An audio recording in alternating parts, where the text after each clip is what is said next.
भारती। आइए सुने कार्यक्रम हवा महल।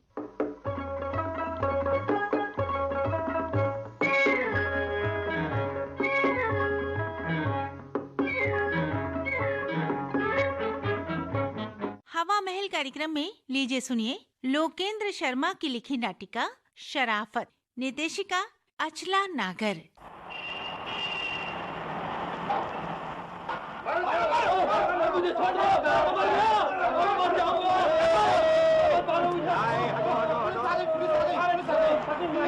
ये क्या हो रहा है? जेब काटी है।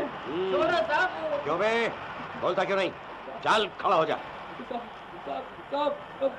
पैंट फट गई है साहब। अबे टांग तो नहीं टूटी, चल खड़ा हो। हाँ, अरे ये क्या? खून निकल रहा है नाक से। हाँ साहब, बहुत मारा पब्लिक लोग ने। मारते नहीं तो क्या पूजा करते तेरी? किधर है पाके? निकाल। ये रहा। हाँ। किसका है भाई ये बटुआ? मेरा है साहब, मेरा है साहब। आपका?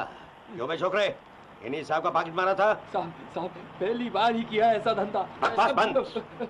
लीजिए साहब, बटुआ लीजिए अपना। सच्ची बोलता हूँ साहब, सच्ची बोलता हूँ। चुप एकदम चुप।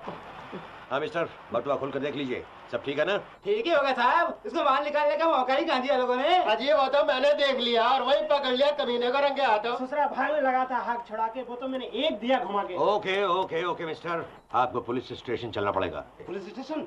जाने दो साहब, मेरे को मेरा बटुआ मिल गया, अब बेकार लफड़ा करने से क्या फायदा है? क्यों, रिपोर्ट नहीं लिखवानी तुम्हें? नहीं बाबा, आपने को पुलिस के चक्कर में पड़ना ही नहीं, काम धंधे को पहले ही बहुत खोटी हो गया। चलो चलो जाओ, हटाओ, चलो जाओ, चलो चलो। मैं भी जाऊँ साहब? तू किधर जाता है? चल थाने। माफ कर दो साहब, पहले ही बहुत मार लिया पब्लिक ने। ये देखो सारी कमीज में खून ही खून है साहब। खून तो बेटा मैं नहीं छोड़ूंगा तेरा। लोगों की जेबों को अपना बैंक समझ रखा है? साहब पहली बार ही किसी की जेब को हाथ लगाया था साहब। पहली बार किसी की जेब को हाथ लगाया कि पहली बार पकड़ा गया? सच्ची बोलता हूँ साहब, बाप कसम, पहले कभी ऐसा धंधा नहीं किया साहब। बाप की झूठी कसम खाता है? नाम क्या तेरा? जी रतन। बाप का नाम? जी रामचरण दास। रहता किधर है? वो रेलवे लाइन के बाजू में जो नाला है उधर। वो मजदूर बस्ती में? हाँ साहब। मजदूर बस्ती में? हाँ साहब। क्या नाम बताया बाप का? जी रामचरण दास। ये वो तो नहीं जिनका एक पैर कटा हुआ है? हाँ साहब, 2 साल पहले मिल की मशीन में आके कट गया था साहब। मालूम है, मैं अच्छी तरह जानता हूँ तेरे बाप को। वही ना जो बस्ती में भजन गाते हैं, भगत जी? हाँ साहब, कोई भगत जी भी बोलते हो। कोई नहीं, सारे लोग भगत जी कहते हैं। और तू भगत जी जैसे शरीफ आदमी का बेटा और जेब कतरा। चल मेरे साथ। किधर को साहब? अबे चल।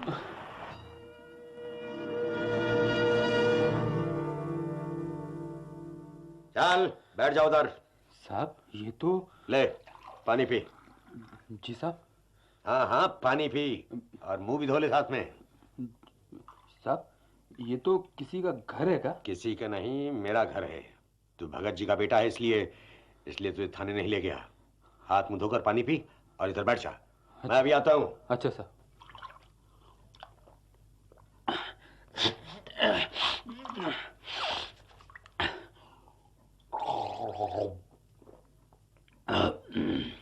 ये ले। ये क्या साहब? कमीज है और क्या? तेरी कमीज फट गई है ना? चल इसे पहन ले। फटी तो पैंट भी है साहब। हाँ लेकिन तेरे नाप की कोई पैंट तो है नहीं मेरे पास। अच्छा ठहर, पाजामा लेके आता हूँ। आप बात अच्छे है साहब। अच्छा कुछ नहीं बे, ये सब इसलिए कर रहा हूँ कि तू भगत जी का बेटा है और मैं भगत जी की बहुत इज्जत करता हूँ। तुम्हारी बस्ती में सबसे शरीफ आदमी है वो। ये ले पाजामा पहन ले। चाय पिएगा? जाने दो साहब। हाँ जाने तो दूंगा, पहले तुझसे जरा बातें तो कर लूँ। तू सबसे बड़ा लड़का भगत जी का? नहीं साहब, मेरे से बड़ा एक और था। मतलब? वो भाग गया साहब। जब बाप का पैर कटा और घर में खाने के लाले पड़ने लगे तो एक दिन वो चुपके से भाग गया। वाह, क्या कलयुग का श्रवण कुमार था। उसके बाद तू है? जी नहीं, एक बहन है मेरे से बड़ी। शादी हो गई उसकी? हो गई थी, मगर उसका आदमी दारू का धंधा करता था साहब, इसलिए पकड़ा गया। साल भर की हो गई। वाह शाबाश, ये सारे नमूने भगत जी के ही भाग में बंधे थे। आजकल बहन कहाँ है? हमारे घर में है साहब। वो छोटे छोटे 2 बच्चे लेकर कहाँ जाती अकेली। तीसरा नंबर तेरा है? जी। और तेरे बाद? मेरे बाद एक भाई है, उसके पीछे 3 बहनें हैं। भाई क्या करता है? कुछ नहीं साहब। कुछ नहीं? तो मतलब सब लोग भगत जी की छाती पर बैठकर खाते हो? माँ, तुम्हारी माँ कुछ काम करती है? बर्तन भांडे मांजने जाती है साहब, 2-3 घरों में। भगत जी को मिल से मुआवजा भी तो मिला होगा पैर कटने का। हाँ साहब, उसमें से थोड़ा सा बहनोई के मुकदमे में खर्च हो गया और बाकी मंदिर को चढ़ावे में दे दिया। भगत जी ने? हाँ साहब। वाह वाह वाह, क्या श्रद्धा है, क्या देवता आदमी है। जिनकी तिजोरियां भरी होती हैं उनकी जेब से तो चवन्नी तक नहीं निकलती मंदिर के नाम पर। और एक भगत जी हैं सो मेरी तो समझ में नहीं आता ऐसे देवता के घर राक्षस कहां से आ गए। एक वो हैं जिनका मुंह खुलता है तो जबान से राम राम निकलता है, और एक तुम हो जो चोरी के इल्जाम में सड़कों पर जूते खाते फिरते हो। शर्म आनी चाहिए। अब सिर झुकाकर क्या बैठा है? उधर देख, उधर देख, वो दीवार पर तस्वीर देखता है, जानता किसकी है? मेरे पिताजी की है। मैं 3 बरस का था तभी चल बसे थे। उनकी सूरत बस इस तस्वीर में ही देखी है मैंने। सिवाय इस तस्वीर को माला बनाने के और कोई सेवा नहीं कर सका मैं अपने जन्मदाता की। इतना तरसा हूं जिंदगी भर बाप की परछाई को, और बाप ही क्या, भाई बहन भी नहीं। बस मां ने किसी तरह पढ़ा लिखा कर बड़ा किया। लेकिन तुम माँ बाप भाई बहनों की कदर क्या जानो? सब दिया है ना राम जी ने, इसीलिए आज बेखट के बाप की इज्जत को बाजार में उछालता है। सोचता हूं भगत जी को पता चलेगा तो उनकी आत्मा को कितना दुख होगा। कैसे तू इतने भले आदमी के मन को चोट पहुंचा सकता है? साहब, एक बात बोलूं? क्या बात है? आप मेरे बाप को इतना शरीफ आदमी मालूम है क्यों बोलते हो? क्यों? क्योंकि वो आपका बाप नहीं है। क्या मतलब? हाँ साहब, क्योंकि वो मेरा बाप है। क्या बकवास है साहब, काले आदमी के नजीक सांवले आदमी को बैठाओ तो वो गोरा ही दिखेगा। तू कहना क्या चाहता है? मैं आपकी नजर में चोर बदमाश हूँ साहब, पॉकेट मार हूँ, इसीलिए आपको मेरा बाप बहुत शरीफ दिखाई देता है। मेरे कसूर के लिए तो पुलिस है, थाना है, जेल है, और ये नहीं तो सड़क पर जूते मारने के लिए पब्लिक है। मगर मेरे बाप के कसूर के लिए आपके पास कोई कानून नहीं है। दिमाग तो खराब नहीं हो गया तेरा? उस संत आदमी के खिलाफ क्या बकवास कर रहा है? खिला पिलाकर इसलिए जवान किया तुझे? जवान किया? कैसा जवान किया वो तो आपको दिखता ही है साहब। बदन पर फटे हुए कपड़े हैं, न खाने का ठिकाना न रहने का। जिधर जाता हूँ लोग दुत्कारते हैं, नौकरी मांगता हूँ तो गाली मिलती है साहब, जेब काटता हूँ तो जूते मिलते हैं। इसी को जवानी बोलते हैं आप? What nonsense! करतूतें तेरी और दोष भगत जी का। जब माँ बाप ने जन्म दिया है तो क्या जिंदगी भर खिलाने का ठेका भी ले लिया है? लेकिन साहब, मैं पूछता हूँ काहे को दिया जन्म? मैंने तो नहीं कहा था कि मुझे पैदा करो। Shut up! शर्म नहीं आती इस तरह की बकवास करते? माँ बाप की इज्जत करना तो दूर, उनके खिलाफ जो मुंह में आगे बकेगा। माफ करना साहब, माफ करना साहब। मैं अनपढ़ गंवार आदमी हूँ साहब, बात करने की तमीज नहीं है बिल्कुल। जो दिल में आता है बिना सोचे बोल देता हूँ साहब। लेकिन तेरे दिल में इतना मैला भर कहां से गया? धीरे धीरे करके जमा हो गया है साहब। जब से होश संभाला तब से बराबर जमा हो रहा है साहब। और गरीब आदमी हूं ना, इसलिए होश जल्दी ही संभाल लिया था। जब मैं 8-10 बरस का था साहब, तब एक रात अचानक बड़ा हो गया था। मैंने अपने माँ बाप की बातचीत सुनी थी। उस रात अंधेरे में जो कुछ सुना था साहब, वो आज भी याद है मुझे, क्योंकि उसी की वजह से जिंदगी में आज तक अंधेरा है साहब। अरे सुनती है रतन की अम्मा, आज वो मोटर वाले सेठ लोग फिर आए थे। अरे वही बिना संतान वाले। कब? संजय को मैंने गली के नुक्कड़ पर ही रोक लेना। फिर वही बात कह रहे होंगे। और क्या, साथ में वो समाज सेवक भी था। लेकिन जब हमने एक बार कह दिया कि हम अपने बेटे को देने के लिए तैयार नहीं हैं, तो बेर बेर आने की जरूरत क्या है?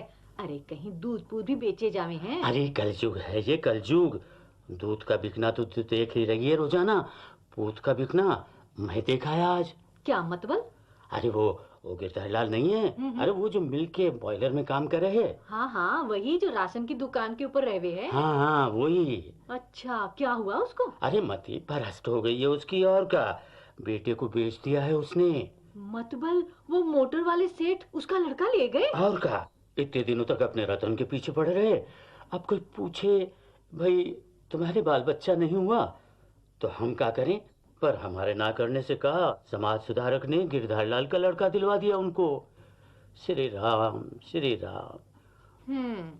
कौन सा वाला लड़का दिया है? अरे वही जो अपने रतन के बराबर है, 8-9 वर्ष का। हाय हाय, कैसा कलेजा है माँ बाप का, पैदा करके संतान और लोगों को सौंप दी। जब ही तो कहता हूँ कलयुग है ये, कलयुग।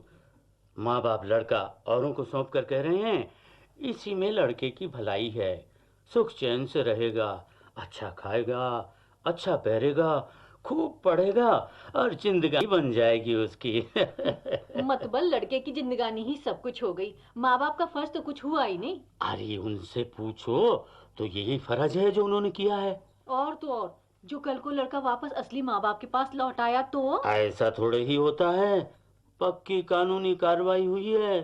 अब तो लड़का गया सेठ का वंश बढ़ाने।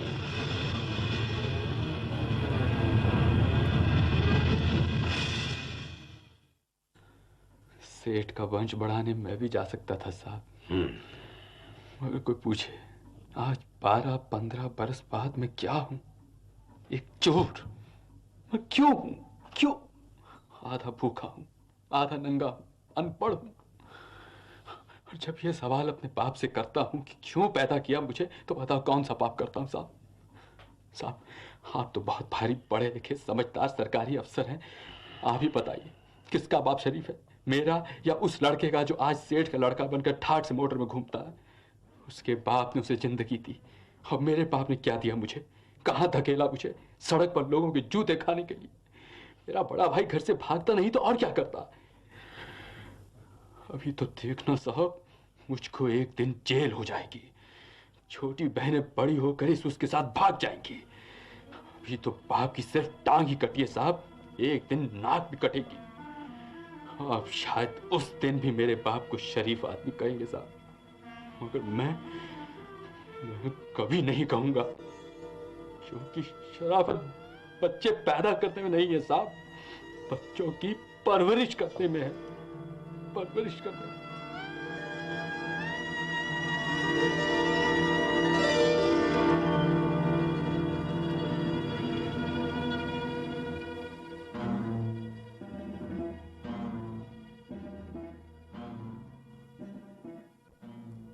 अभी आपने लोकेंद्र शर्मा की लिखी नाटिका सुनी शराफत। निर्देशिका थी अचला नागर। ये नाटिका विविध भारती की प्रस्तुति थी। हवा महल कार्यक्रम समाप्त हुआ।